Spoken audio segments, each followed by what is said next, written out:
This is a this is a complex chapter in some ways. Last time we talked about the sharp disagreement that Paul and Barnabas had over not where they would go next, not what the mission is, but over who they would take. John Mark, well, that was Barnabas's choice. Let's take Mark. And Paul said, no, I am not. He deserted us. Well, the disagreement was so sharp that they parted company. It says that Barnabas, this is in verse 39, Barnabas took Mark and sailed for Cyprus. Well, that would have been the first leg of the journey to do what Paul wanted to do, was to go back and visit all the churches that they had established and see how they're doing. Barnabas took Mark and sailed for Cyprus, but, verse 40, Paul chose Silas. Yeah, he's come up before. See, he was one of the two men that were chosen by the elders and apostles in the church in Jerusalem to accompany Paul and Barnabas back to Syrian Antioch with the letter. He was a prophet. He was a man of, I believe he was a man of firm, solid integrity. Well, Paul chose Silas for all of those reasons and left. Now, did he go away in a huff? I don't know. It doesn't say so. In fact, the next phrase leads me to believe that when they parted company, it was understood. You go your way, I'll go mine. Because, in verse 40, Paul chose Silas and left, commended by the believers to the grace of the Lord.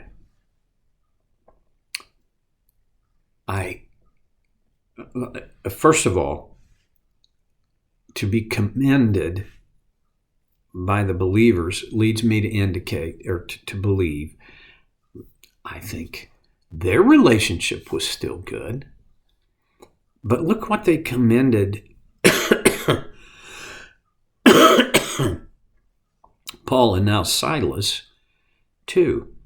They commended them to the grace of the Lord.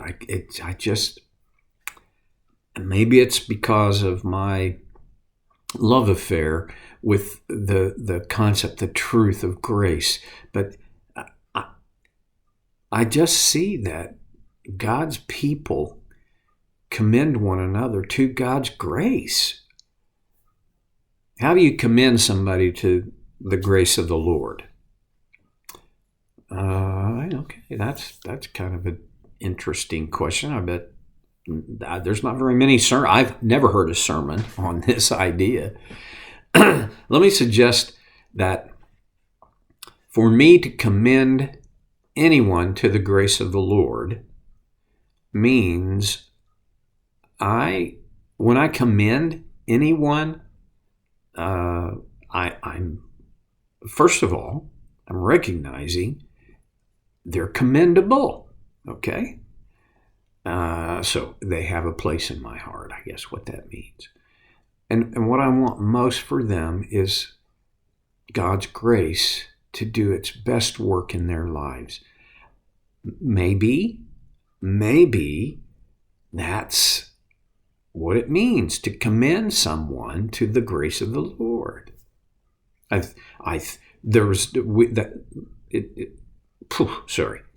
The text doesn't give us a sense that, well, they had this commendation ceremony.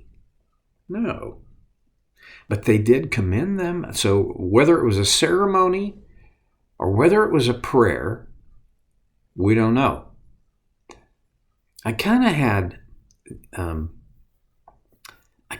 this happen just yesterday.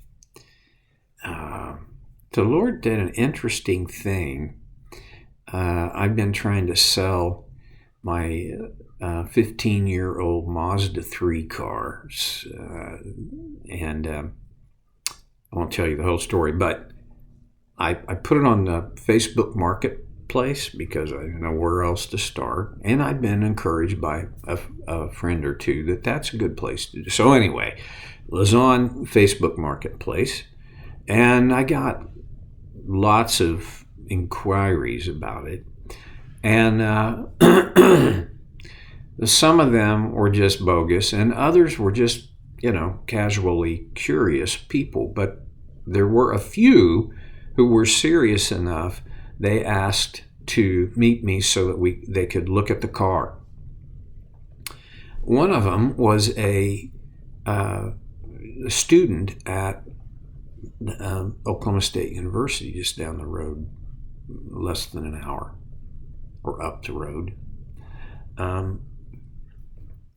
Anyway, it turns out he was very serious about it, and he bought it.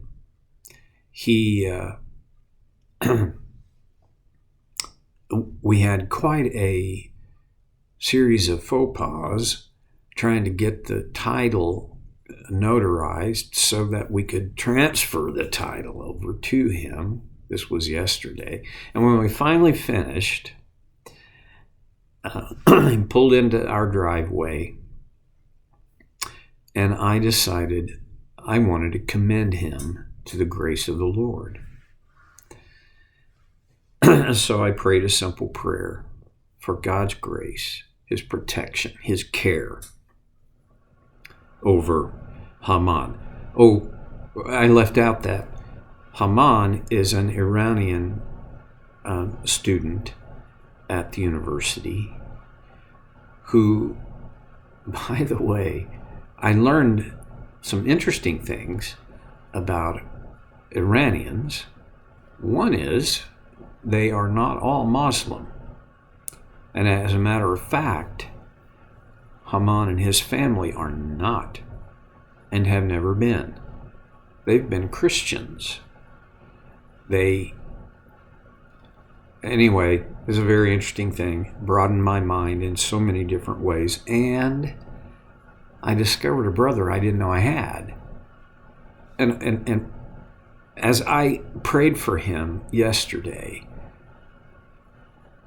it became clear in my mind. Actually, it had become clear before that prayer that I don't think this is just going to be a sales transaction.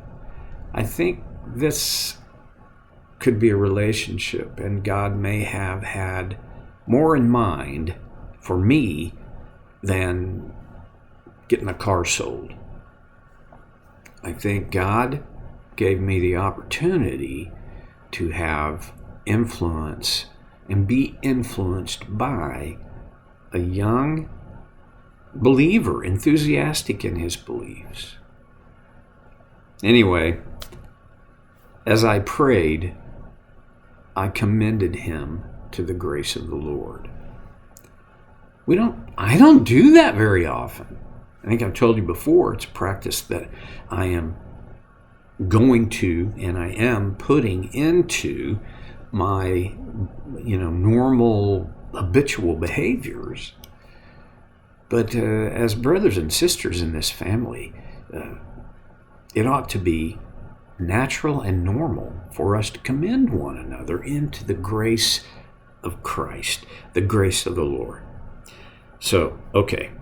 Well, in verse 14, Paul and Silas went through Syria and Cilicia, strengthening the churches.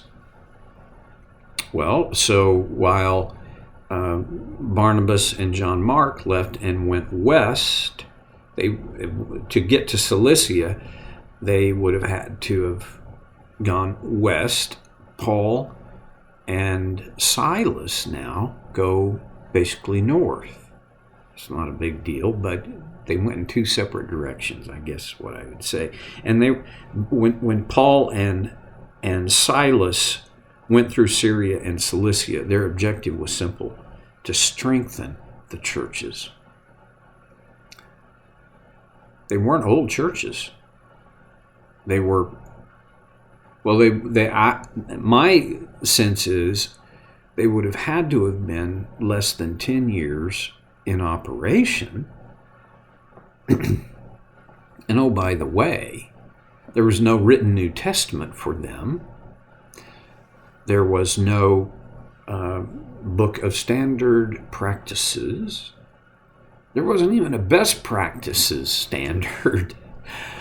They had been established by Paul and Barnabas, but the process of maturation and development of these churches, they did not have the advantages that we have today.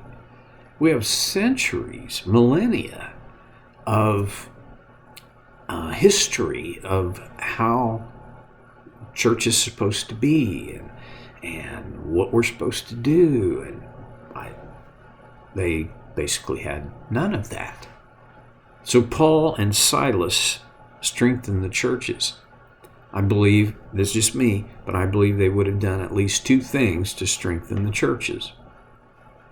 One is they would have continued to preach the good news of God's grace and reinforced the truth that God had opened his arms and embraced Jew and Gentile alike. That your ethnic heritage had nothing to do with whether or not God had accepted you.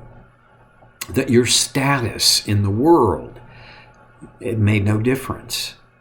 You all of us have been invited to choose to be included in God's family. Well, that's big. We never outgrow our need to hear that.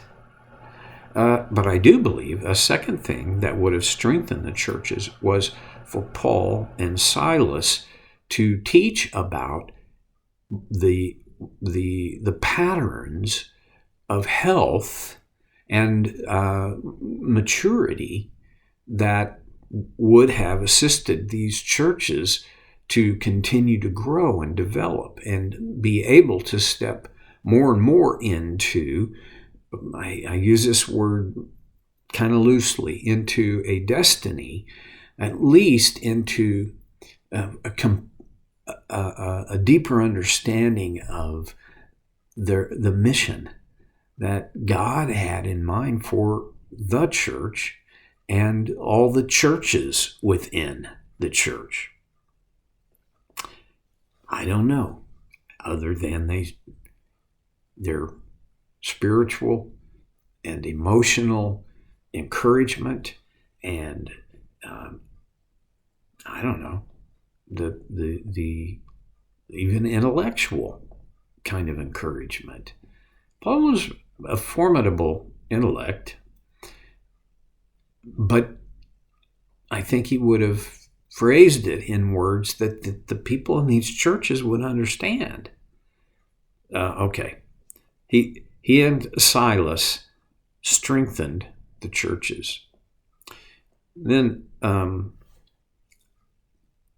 going to move on to chapter 16, and we'll start, but we won't go very deep because there's not very much time left.